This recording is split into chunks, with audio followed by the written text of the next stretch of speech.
咱台湾家己制造的畅水南海鲲号逼出泄漏风波，国民党立委马文君和前海军顾问郭树呢来指控讲泄漏这畅水南国造的机密。马文君自案的先去告郭树来加重诽谤罪，郭树今早起呢也去到北检告马文君加重诽谤，另外了该提出着民事赔偿300万。法务部长蔡清祥表示，高检署含调查局已经依照着外犯罪还有国安法的涉密罪分案调查了。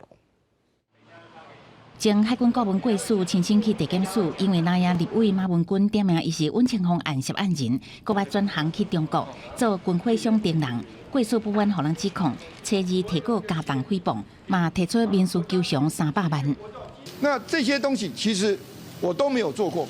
马文君其实只有一个目的是什么？想脱身，想脱他出卖国家的这个大罪。为家己讨公道，郭树佮讲马文君外泄尖水南国造资料，捌伫立法院机密会议唔签保密协定，抄写机密文件。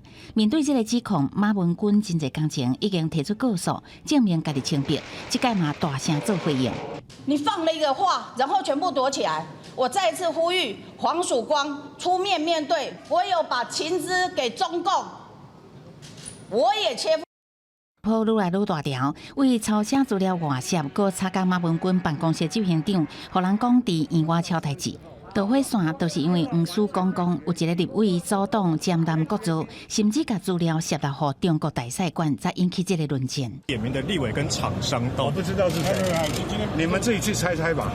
江南证据泄露一直变，马文君国讲捌收到秘密录音，郭树介入国造江南，送交调查却无结果，专案愈舞愈大条，检调嘛介入侦办。上礼拜报道出来以后，对高检署跟调查局，他们都已经进行了解了，他们已经告诉我今天会分案。江南国造泄露秘密议案专案牵涉到国安，高检署以涉犯外犯罪，北检是以国安法泄露秘密证罪嫌分案调查。记者综合报道。